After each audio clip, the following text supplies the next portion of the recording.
de votre bureau. Adjé, autant pour Pasteur Adjé, voilà, Pasteur Adjé. Je rentre directement dans le vif. Non, avant qu'on ne puisse entrer dans le vif du sujet, c'est de savoir d'abord quelle est la personne que vous souhaitez rencontrer ici. Je veux rencontrer quelqu'un qui est mon filleul, qui est mon fils, qui est quelqu'un que j'ai vraiment accepté dans mon cœur, comme, je vais dire, comme quelqu'un qui allait porter le flambeau plus tard. D'accord. Voilà. Avec lui, vous avez des indifférents. Oui, on a des incompréhensions, je ne sais pas quoi, je ne sais pas. On a de gros soucis actuellement. D'accord. Est-ce qu'avant de venir sur ce plateau, vous avez tenté de trouver une solution dans avec d'autres personnes, d'autres organisations? Oui, évidemment, puisque quand même pour me retrouver ici, il fallait que j'ai pu faire quand même certaines courses. En tant que pasteur, quand même, nous sommes dans des fédérations, des associations. Et puisque celui dont je parle, j'ai vu en lui quelqu'un qui allait prendre le ministère que Dieu m'a confié plus tard. Donc, je l'ai aussi introduit dans ces associations. Et j'ai en tout cas approché ces associations, ces fédérations. Mais bon, jusque-là, la situation perdue. Jusque-là, la situation perdue et vous êtes là pour qu'on puisse trouver un point d'accord. C'est ça. On va vous donner la possibilité de vous exprimer dans la rubrique Le Grand Déballage et nous y allons. Pasteur Adjé, vous avez toute la parole pour nous expliquer dans les détails que se passe-t-il avec celui que vous avez considéré ou appelé votre filleul. Shalom à tous. Comme je l'ai dit, je suis le pasteur Adjé. Il y a de cela un bon moment, je vais dire une bonne vingtaine d'années, j'ai connu un enfant dans le quartier où j'avais commencé le ministère. Il avait entre 12 et 13 ans, un jeune orphelin qui vivait chez son oncle. J'ai recueilli ce jeune. En tout cas, je le voyais chez son oncle. Il ne partait pas à l'école. Il était quand même un peu... Il n'avait pas un traitement assez décent. Donc, j'ai décidé d'adopter ce jeune. Et puis, j'ai vu que c'était quand même quelqu'un de travailleur, de disponible, de soumis et tout. Donc, j'ai décidé de m'occuper de lui, de devenir son tuteur. Je suis allé voir son oncle qui n'a pas posé d'obstacle. Et j'ai pris ce jeune. Nous avons commencé à vivre ensemble. Et tout ce que je voyais en lui, en tout cas en étant avec lui, j'ai vu quelqu'un de disponible, de poli, de soumis et tout. Donc j'ai vu en lui quelqu'un qui pouvait porter le flambeau. J'ai payé ses études, j'ai pris soin de lui. Je lui ai même permis de faire non seulement les études supérieures, mais aussi des études pastorales. Puisque, bon, mes enfants ne sont pas trop intéressés par le ministère. Donc j'ai vu en lui celui, puisque je l'ai senti impliqué, j'ai vu en lui celui qui allait conduire toutes choses. Et puis avec le temps, mais en vivant avec lui, lorsqu'il est arrivé à l'âge adulte, je vais dire jeune, j'ai commencé à sentir certains défauts. Mais bon, je me suis dit avec le temps, avec la prière, avec le travail de Dieu, les choses allaient rentrer dans l'ordre. Et on a continué comme ça. Quand vous parlez de défauts, c'était quoi exactement? Il y avait quelques petites rumeurs qui coulaient dans la communauté. Comme quoi, est-ce que l'onction du pasteur était claire? Est-ce que le pasteur avait des vices cachés? Ce genre de choses. Des rumeurs qui, en tout cas... Et ces rumeurs, la provenaient de qui? Dans un premier temps, je n'avais pas d'idée de qui ça venait. Voilà, on ne savait pas vraiment d'où venaient les rumeurs. Mais c'est des choses qui circulaient dans la communauté. Et avec le temps, je suis invité à une convention. Je suis invité à une convention hors du pays où je vais participer pour une période. Et lorsque je vais à la convention, je passe mon temps de la convention à mon retour. Normalement, chaque fois que je sors du pays, que je reviens, il y a quand même les diacres, les anciens, et quelques membres de la communauté qui viennent me recevoir à l'aéroport. D'accord. Moi, je voudrais vous interrompre à ce niveau de votre exposé. Quand vous partez à la convention, puisque vos enfants ne s'intéressent pas au ministère, qui c'est qui prend la charge de la gestion de l'Église? Effectivement, je le confie à ce fils, devant tout le monde.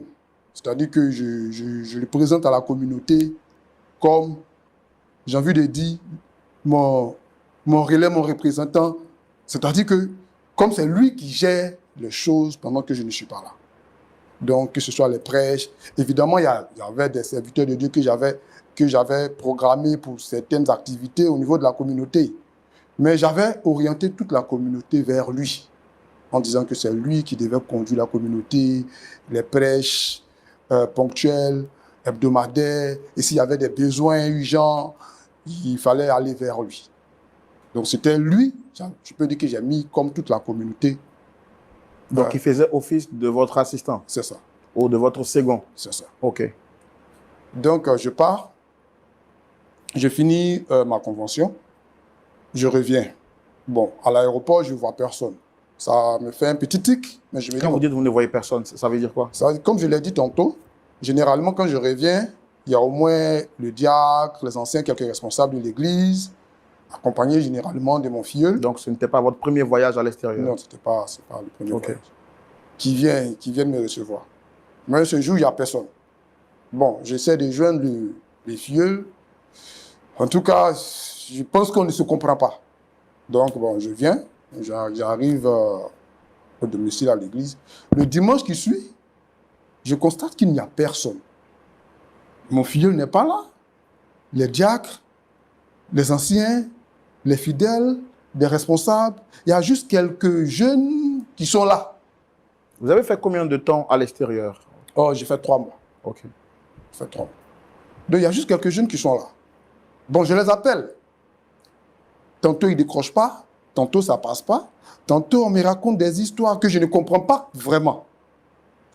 Et le temps passe. Le temps passe, personne ne vient. Donc, je cherche maintenant à rencontrer ces filleuls. Puisqu'il n'est plus là. Il n'est plus disponible, il n'est plus à ma disposition. Si je l'appelle, soit il ne décroche pas, ou lorsqu'il décroche, il me raconte plein d'histoires que moi, je ne comprends pas. Donc, je cherche à le rencontrer. Et pendant cette période, un de mes anciens a le courage de me parler. Je me dis que je ne suis pas un homme de Dieu vrai. Parce que j'ai des pratiques occultes. L'ancien qui vous dit ça? Oui. J'ai des pratiques occultes, mystiques, et que, apparemment, de la convention duquel je serais venu, je serais parti faire des pratiques mystiques. En tout cas, des informations que je ne comprends pas.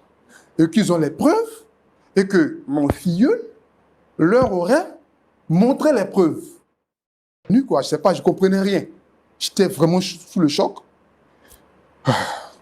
Mais pendant tout ce temps, je cherchais à le rencontrer. Et puisqu'apparemment, il m'évitait, en tout cas, j'ai essayé de rencontrer, je partais vers ces associations, comme je l'ai dit tantôt. Même auprès de ces associations, c'était comme si j'étais devenu le diable en personne. Donc, c'est comme s'il n'y a personne qui était disposé à m'écouter, à me recevoir. Et vraiment, c'est devenu une situation vraiment difficile et pénible pour moi.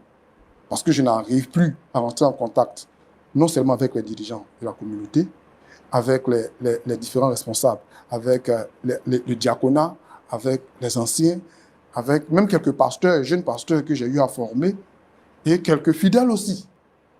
Ils ont tous quitté l'église? Ceux qui sont là sont quand même... Bon, il y a des frères. Il n'y a aucun frère qui est insignifiant.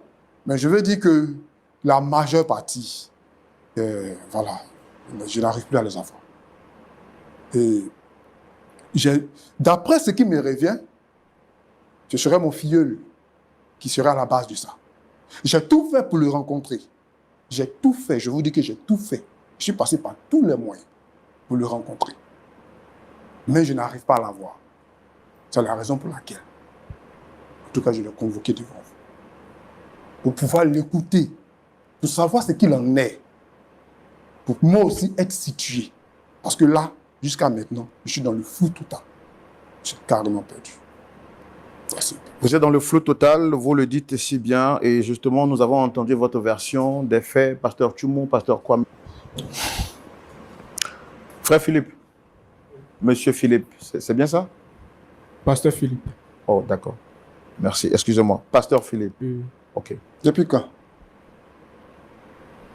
Oui, monsieur. Depuis quand tu es pasteur? Non, on va quand même... non, je pense qu'on va lui laisser le temps. Il faut respecter ce qu'il a dit. Il a dit qu'il est pasteur, moi je ne peux pas faire autrement. Parce que je n'ai pas d'appareil pour mesurer qui est pasteur ou pas. C'est sa bouche qu'il a dit. Donc, pasteur Philippe, excusez-moi d'avoir écorché ou bien d'avoir voilà, de n'avoir pas dit votre titre dès le départ. Vous êtes ici à la demande du pasteur Adjé en face de nous. Est-ce que vous le reconnaissez? Oui, oui. Je le reconnais. C'est mon père spirituel.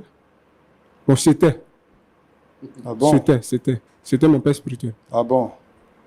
Donc tu as un nouveau père spirituel. C'est ça? Depuis quand je ne suis plus ton père spirituel? Attends. Depuis quand? Je ne comprends pas. Toi, mais tu te prends pour qui, même? Tu te prends pour qui?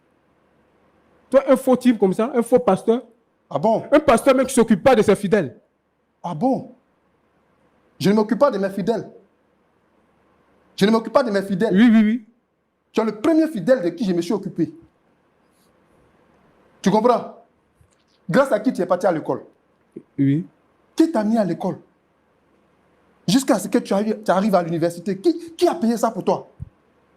Si je prends ton exemple, toi-même là, tu ne peux pas dire que je ne m'occupe pas de mes fidèles parce que toi-même, tu as été mon fidèle. Comme tu dis, je ne suis plus ton père spirituel. Donc, toi-même là, tu as été mon fidèle. Je ne me suis pas occupé de toi? Tu sais? Réponds à ma question d'abord. Est-ce que je ne me suis pas occupé de toi? Faux pasteur. Faux pasteur. Ne crie pas sur moi. Tu comprends?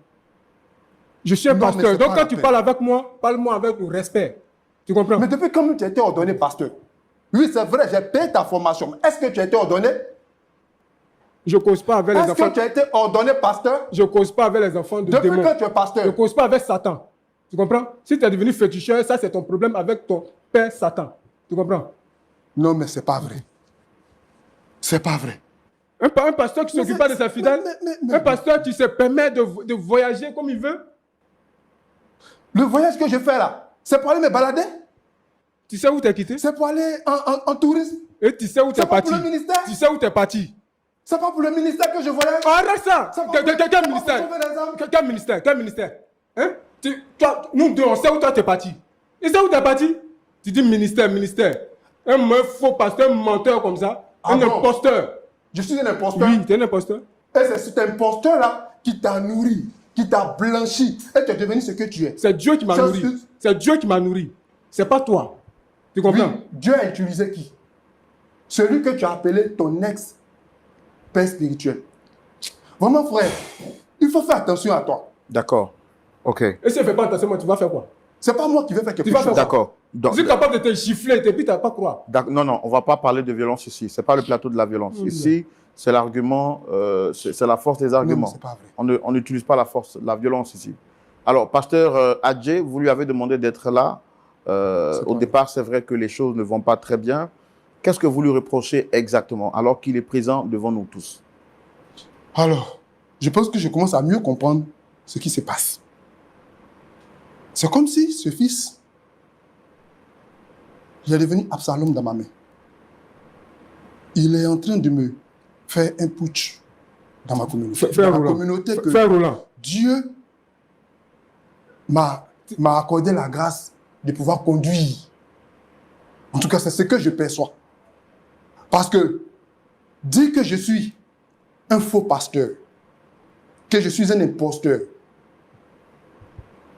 vraiment, je suis vraiment choqué. Je suis vraiment étonné venant de lui. Lui, il vivait chez son oncle. Même manger une fois dans la journée. Il sait. Il sait comment je me suis occupé de lui. Et en plus de ça, même aujourd'hui, il y a des jeunes frères qui sont dans l'église, qui sont entretenus par la communauté. Oui, c'est vrai, je n'ai pas beaucoup de temps actuellement, puisque à cause du ministère, je suis souvent sollicité hors de la ville, hors du pays. Mais si je pars, à qui je peux confier, si ce n'est à celui que je peux considérer comme mon bras droit, comme mon fils, même comme Samuel auprès d'Élie. C'est comme ça que je le voyais. Samuel apprenant auprès d'Élie. Et je lui ai confié. J'étais confiant. Je ne pouvais pas imaginer que Philippe. D'accord. Ok. Donc, pasteur Philippe, voici ce que dit celui que vous considérez être comme votre ex-père spirituel. Oui, oui. Pour vous, le père spirituel, c'est quoi? On peut changer de père spirituel à tout moment, c'est ça? Oui, oui, on peut changer. Parce que un père spirituel qui ne prend pas ses responsabilités, vous comprenez? Regardez un peu. Un père spirituel, celui qui dit que les pasteurs d'une église, il va en mission, il fait 3 mois en mission, qui s'occupe de tes fidèles. Et pendant son absence, c'est moi qui m'occupe des fidèles. Mais tu as été formé pour ça? Je parle. Il faut m'écouter. Non, mais c'est pas vrai. C'est moi qui m'occupais des fidèles. C'est moi qui j'organisais les évangélisations. C'est moi, par moment, je prêchais. Je priais pour les fidèles, je causais avec les fidèles. Et le pasteur, il va faire 3 mois quelque part, dans un pays, et il dit non, je suis allé pour une mission chrétienne. Non, c'est faux. C'est faux. Nous, on sait où il a quitté. Jésus quittait où? Il fait des pratiques mystiques. Ce pasteur-là, il n'est pas crédible. C'est pas vrai. C'est pas vrai. Qu'est-ce que vous lui reprochez exactement? Que ce pasteur parte en mission, il a laissé derrière lui 50 fidèles.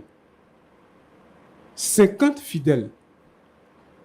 Et grâce à moi aujourd'hui, par mon canal, il y a 550 fidèles qui sont ajoutés. Par le canal de Dieu. Par mon canal. Tu comprends? Waouh. Il est perdu. Cet homme était perdu. Par mon canal. Il y a 150 fidèles qui sont ajoutés. Comment vous êtes allé les chercher dans la rue ou quoi?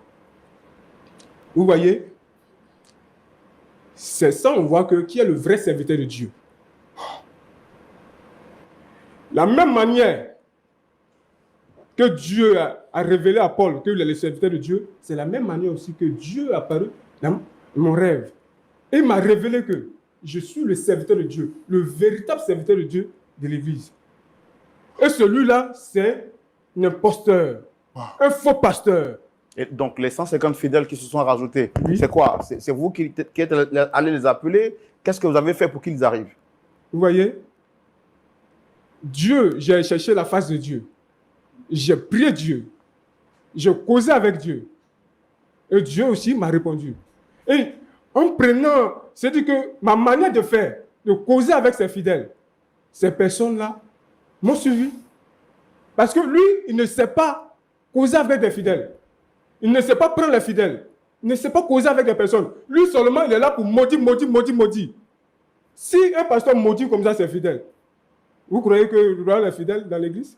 Et il vient, il se plaint, j'ai pas de fidèles, j'ai pas de fidèles. Et les membres de l'église sont où aujourd'hui? Ils sont avec moi. Ils sont avec moi. Ils sont où avec vous? Où? Dans mon église. Dans l'église. Et l'église qui vous a confié en de voir. Vous voyez? J'ai changé le nom de l'église. Changé le nom de l'église. Donc, je ne suis plus de son église. Ok. Pendant qu'il était avec vous, ou bien pendant que vous étiez avec lui, est-ce qu'il ne s'occupait pas de vous, il ne vous prenait pas en charge financièrement au niveau de la nourriture? Est-ce qu'il ne pourvoyait pas vos besoins? Il ne peut pas dire le contraire. Lui, sur ce point-là, il s'occupait de moi. Il s'occupait de moi. Mais un pasteur qui ne s'occupe pas de ses fidèles, moi, c'est-à-dire que ça me fait mal. Mais c'est pas ce que vous m'avez dit en privé. En privé, vous m'avez dit Oui. que le pasteur prenait toutes les offrandes et les dîmes, alors que c'est vous qui faites tout le travail. Oui, c'est ça, c'est ça. Vous avez raison. Vous avez raison.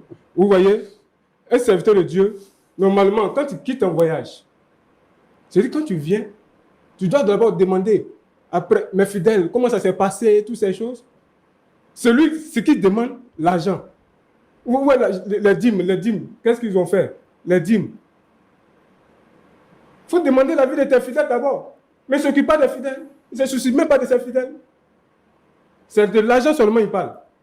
D'accord. Là, c'est un pasteur, ça? Ok. Donc, si je comprends bien, vous l'avez quitté parce que vous ne le reconnaissez plus dans la voie de Dieu. Oui. Et Il n'est pas dans la voie de Dieu. Dieu vous a révélé, comme l'apôtre Paul, Oui, c'est ça. que c'est vous qui êtes le véritable serviteur C'est ça. de l'Église. C'est ça. Raison pour laquelle vous avez préféré prendre les fidèles C'est ça. pour aller bâtir un nouveau ministère. C'est ça. Selon vous, c'est ce que Dieu vous a dit. C'est ça. D'accord. C'est ça. Ok. Pasteur Tchoumou, pasteur Kwame Félix, vous êtes des pasteurs avertis, vous servez le Seigneur depuis plus de 30 ans. Voici une histoire qui nous est proposée, l'histoire du pasteur Adjé à son fils spirituel, comme il a lui-même dit, du nom de frère Philippe, mais qui dit être pasteur Philippe maintenant. Pasteur Adjé dit qu'il a tout donné, il a tout investi pour le frère Philippe, qui est aujourd'hui devenu pasteur, mais qui autrefois était enfant orphelin. Il a investi temps, ressources, finances dans ce dernier pour qu'il puisse aller à l'école et par la suite payer sa formation pastorale pour qu'il devienne aujourd'hui un serviteur de Dieu, car pour lui, étant en train de gagner en maturité, il aurait souhaité que ce dernier puisse le suivre dans le ministère auquel il a été appelé en étant son adjoint. Hors du pays pendant 3 mois, il revient et il constate que l'église qui a été confiée au frère Philippe, désormais, n'appartient plus, ne lui appartient plus, entre guillemets. Tous les responsables, les membres influents de l'église ont été détournés à la guise du frère Philippe, venu sur ce plateau pour qu'un point d'accord soit trouvé. Vous avez vous-même constaté que le frère Philippe considère désormais celui qui l'a amené au Seigneur comme étant un perdu dans la foi, car Dieu lui aurait dit en songe qu'il est le véritable leader de l'église. Ainsi donc, tous les fidèles ont été détournés à sa guise. Quel est votre point de vue à la loupe de la parole de Dieu? Je prends d'abord l'avis du pasteur Kwame Félix. Merci Sombo, merci pasteur Adjé. Je voudrais vraiment bénir le Seigneur et bénir Dieu aussi pour le pasteur Philippe. Que Dieu vraiment vous bénisse. Je voudrais commencer par le pasteur Adjé. Dit que l'Église n'est pas un héritage, à ce que je sache. Très souvent, c'est vrai que c'est des modèles qu'on a vus aux États-Unis. Dieu m'a fait la grâce d'aller aux États-Unis et dans plusieurs pays du monde. On voit ce système-là, mais il faut faire très attention. C'est vrai, c'est votre filleul, c'est votre fils. Vous l'avez pratiquement adopté. La Bible va plus loin pour dire il ne faut pas confier ces choses sacrées-là à des nouveaux convertis, des gens qui n'ont pas une certaine peut-être maturité, qui sont un peu peut-être novices dans le ministère ou dans la foi. Peut-être que vous n'avez pas eu suffisamment le temps, peut-être pour affermir votre fils spirituel, pour lui donner des conseils et autres tout et temps. Vous avez tout à l'heure parlé des pasteurs que vous avez coachés, vous avez aidés. Je crois que c'est de là qu'est venu peut-être ces incompréhensions pour que ça débouche un peu sur, comme l'avez dit vous-même, l'esprit d'Absalom et tout ça. Et il faut prendre du temps pour aider ceux que Dieu appelle, ceux que Dieu vous envoie. Il faut prendre du temps. Même l'apôtre Paul, comme tout à l'heure Philippe, le pasteur Philippe l'a dit, Dieu a appelé Paul très longtemps, mais c'est un peu plus tard. La Bible dit dans Actes chapitre 13, ils étaient en prière quand Dieu a dit par le Saint-Esprit, mettez-moi à part Saul et Barnabas à l'œuvre à laquelle je les ai appelés. Il faut prendre du temps. Il faut prendre du temps pour aider, former, entendre, coacher réellement et ne pas précipiter. Confier une grande communauté comme vous dirigez par le passé à un jeune pasteur, mais c'est une tentation. C'est une tentation, c'est un défi énorme. Je crois que, mais avant tout propos, je tenais sincèrement avant de clore avec vous, de dire beaucoup de courage, parce que moi qui suis en face de vous, j'ai vécu la scène. Il y a quelques 25 ans en arrière, j'avais confié une communauté à un jeune pasteur. Et puis, voilà, le pasteur a juste renversé la pancarte et il a mis le nom de son église. Mais vous savez, l'église ne vous appartient pas. Vous n'êtes pas le propriétaire légal et légitime de l'église. Vous n'êtes qu'un intendant, un gestionnaire de l'église. Vous n'avez pas d'église. Quand j'entends des pasteurs dire aujourd'hui, c'est mon église, c'est de l'aberration, c'est de l'hérésie. On n'a pas d'église, nous ne sommes que des gestionnaires. Mais ce monsieur est mort. Je vous parle d'un fait vrai. Ce monsieur est mort comme un chien, excusez-moi l'expression, dans sa maison. Vous comprenez? Quand on s'attaque à l'œuvre de Dieu, c'est à Dieu qu'on s'attaque. Jésus a dit, je bâtirai mon église et rien ne prévaudra contre elle. Alors si aujourd'hui quelqu'un s'élève, vous avez aidé, n'ayez pas de rancœur, d'animosité dans le cœur et toutes ces choses. Jésus l'a dit, voici son principe. Si vous saluez ceux qui vous saluent, vous n'avez rien fait d'extraordinaire. Si vous retournez le mal à ceux qui vous ont fait du mal, vous n'avez rien fait d'extraordinaire. Il faut vous ressaisir, pasteur Adjé, et considérer que ce que vous avez fait, c'est pour le Seigneur. Maintenant, le dernier point, c'est de vous remettre en cause. En âme et conscience, est-ce que réellement vous n'avez pas touché à l'interdit, au veau d'or Et comme cela se dit, le monde dit qu'il n'y a jamais de fumée sans feu. C'est pas peut-être vérifié. Il peut y avoir des rumeurs, il peut y avoir toutes sortes de choses. Mais si en âme et conscience, vous ne vous reprochez rien, remettez-vous au Seigneur. Remettez-vous au Seigneur et bénissez le Seigneur. C'est des choses qui arrivent dans le ministère. C'est des choses qui arrivent seulement que quand Dieu vous fera la grâce, il faut faire très attention pour ne pas tomber dans ces choses. À Philippe, au pasteur Philippe, je voudrais dire, que vous savez, chers frères, même Satan, la Bible nous met en garde de proférer des injures contre Satan. Satan, je ne parle pas d'un être humain. Satan qui est déchu, qui est l'ennemi de Dieu, la Bible dit de ne même pas l'insulter. Il faut faire très attention. Quelqu'un qui vous a recueilli, qui vous a aidé, qui vous a nourri. Si aujourd'hui vous avez les preuves tangibles de ce que vous dites, tant mieux, nous bénissons le Seigneur.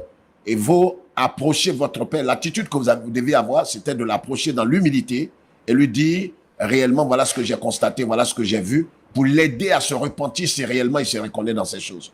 Mais diffuser des fausses informations au sujet d'un homme qui est considéré comme un père dans la foi, c'est des choses qui ne pourront pas vous profiter. Et ça, c'est en tant qu'aîné que je vous donne ces conseils. Il faut vous ressaisir, vous repentir avant que le pire n'arrive. Merci, Sombo. Merci beaucoup, pasteur. Merci, frère Roland.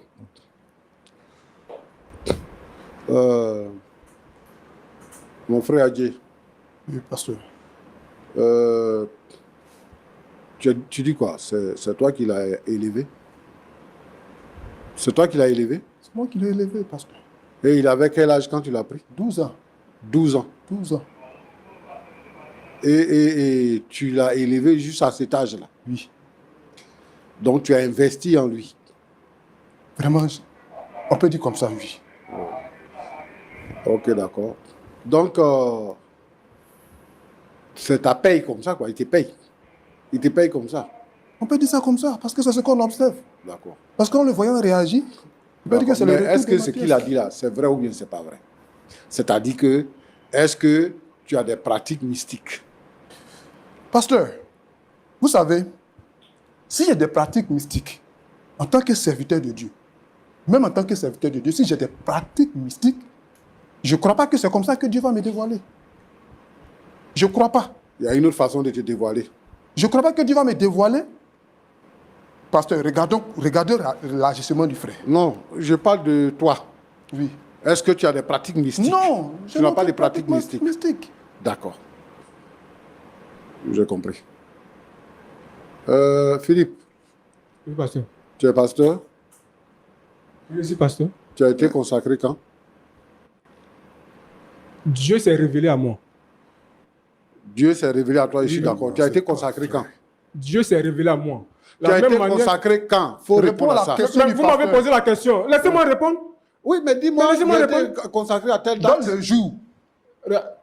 Tu ne fais pas attention, il y a tes limites. Tu vas essayer de m'amuser. Regardez.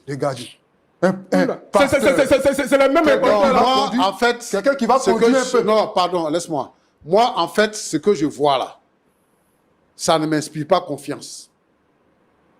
C'est-à-dire que c'est pas quand on dit que quelqu'un est méchant, quelqu'un est ingrat, quelqu'un n'est pas reconnaissant là, c'est toi. Tu avais 12 ans hein, quand il t'a pris. Tu avais 12 ans. Et puis tu as grandi dans sa maison. Pour le récompenser là, c'est ça que tu fais. Pour le récompenser là, tu le menaces, tu prends les chrétiens, et puis tu dis que tu es le meilleur pasteur. Tu n'as même pas été consacré. Qui te connaît comme pasteur? Tu crées des conflits. Et vous êtes nombreux comme ça. Si tu as gagné 150 chrétiens, prends tes 150 chrétiens, va-t'en, et puis laisse les autres. Ils ne sont pas tes C'est chrétiens. moi le vrai serviteur de Dieu. Ouais. C'est moi le vrai serviteur de Dieu. Dieu m'a révélé. Tu vas Lui, c'est chuter. un imposteur. C'est un faux pasteur. Tu vas chuter. Et puis, quand tu vas chuter là, tu ne pourras plus te relever. Je ne peux pas chuter parce que c'est-à-dire que c'est Dieu qui m'a révélé. C'est Toi, Dieu tu qui as un m'a mis. comportement d'un païen. Ce que tu fais là, c'est un païen qui agit comme ça. Je suis pas un païen. C'est-à-dire, tu es sur ce plateau, tu insultes les gens. Bon, si Est-ce que c'est normal? Monsieur Roland, si ça Non, vous venez est-ce que tu m'insulter es sur sûr ce que plateau, c'est normal? non, si ça vous venez m'insulter, Non, mais asseyez-vous d'abord, asseyez-vous Faut d'abord. t'asseoir là-bas. Tu insultes les gens, il faut m'écouter. Tu insultes les gens, c'est normal. Ça, c'est quel ministère? Tu montres les gens qui sont dans l'église pour leur dire que lui, il est sorcier. Toi-même, tu es sorcier. Parce que c'est comportement de sorcier que tu as. Hein? C'est comme ça qu'on fait pour diriger l'église. Un homme de Dieu, c'est un homme humble. C'est un homme respectueux. C'est un homme soumis.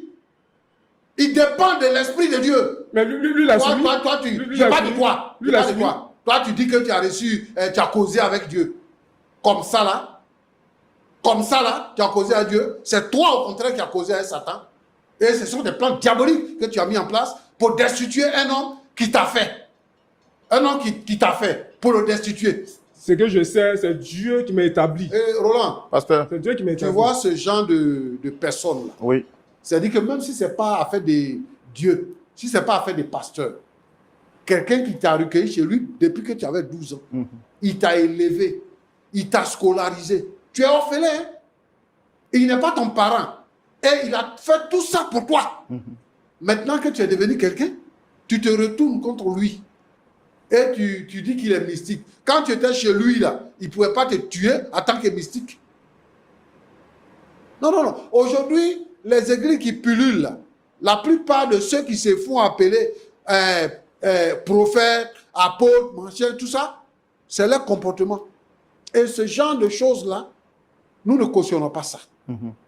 Et si un tel monsieur vient sur notre plateau, nous devons lui dire qu'il est dans l'erreur. Ce qu'il a à faire, c'est de chercher à se réconcilier avec son père adoptif. Et d'amener l'église à la raison pour qu'ils puissent continuer de travailler ensemble. Sinon, cette façon de faire là, nous, on n'apprécie pas ça. Pour venir sur ce plateau, insulter quelqu'un qui t'a fait. Qui t'a fait. Je veux m'adresser donc à tous ces jeunes serviteurs de Dieu qui viennent dans les églises pour prendre les gens, pour répandre des mauvaises nouvelles sur la vie des uns et des autres, afin de ravir les chrétiens. Ce sont des loups ravisseurs. Je leur demande de faire très attention. Si Dieu t'a appelé réellement, consacre-toi à l'œuvre que Dieu t'a confiée, que de t'attaquer à d'autres serviteurs de Dieu. Que Dieu vous bénisse.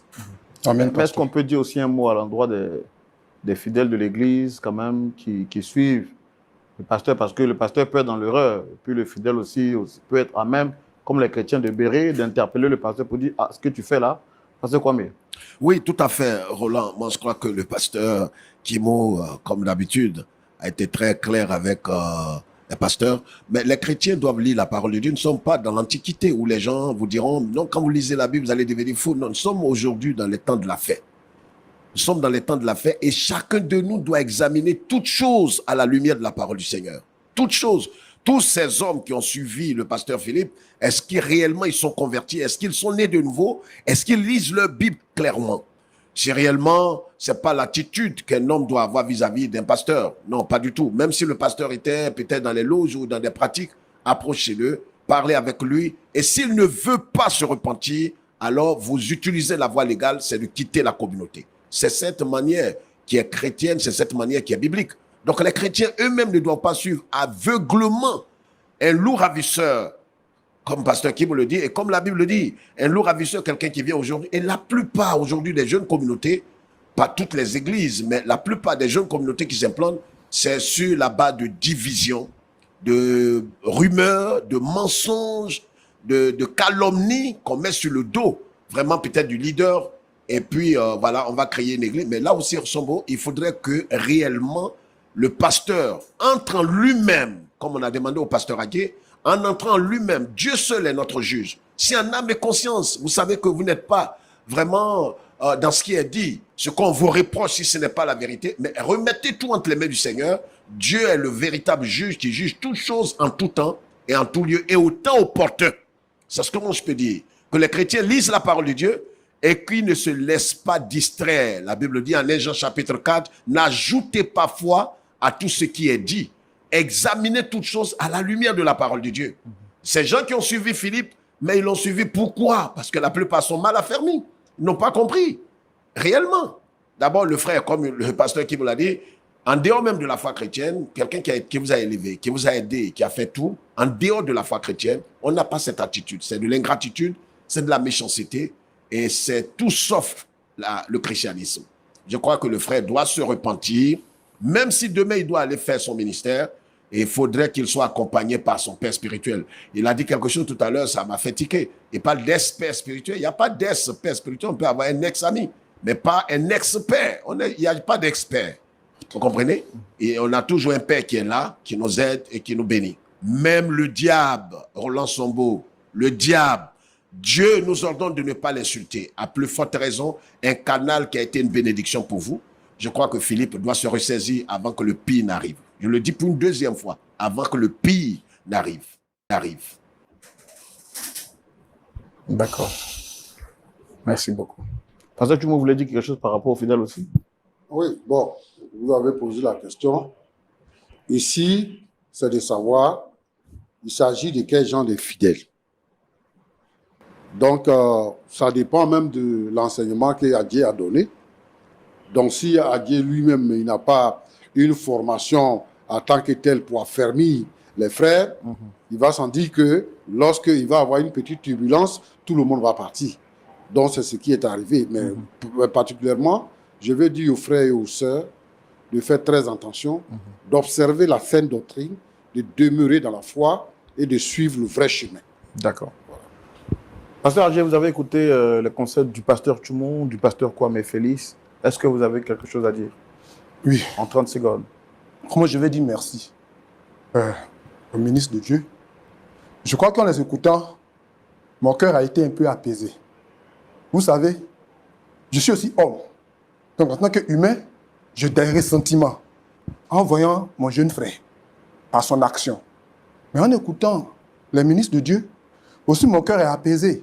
Parce que quand les pasteurs ont dit que de me remettre à Dieu, c'est ce qui me reste, c'est de me remettre à Dieu. Puisque le Fils a déjà fait le mal, c'est de me remettre à Dieu. À lui d'avoir la sagesse pour éviter, en tout cas, comme les pasteurs l'ont dit, ce qui peut être fatal pour lui demain. C'est ce que j'ai à dire. Frère Philippe. Oui, pasteur Philippe. Pardon, ok. Pasteur Philippe. Est-ce que vous avez quelque chose à rajouter? Ok. Ce que je vais dire, je reviens là-dessus. J'ai reçu la révélation de Dieu. Je suis un serviteur de Dieu. Un véritable serviteur de Dieu. Celui-là, c'est un pasteur imposteur. Un faux pasteur. Donc, c'est ce que je veux dire. Ceux qui sont là, ils ont plus de 30 ans dans le ministère. Oui. Ils vous ont donné des conseils. Vous avez entendu, oui ou non? Bon, je fais 30 ans de ministère, mais moi, je dis que Dieu m'a appelé. Et j'ai l'appel de Dieu sur moi. Qu'est-ce qui prouve que c'est Dieu même? D'accord. Donc, vous n'avez pas besoin de la confirmation des autres, c'est ça? La même manière que Dieu a parlé à Paul, que le serviteur de Dieu, c'est la même manière. Donc, je crois que je suis le serviteur de Dieu. D'accord. Merci beaucoup.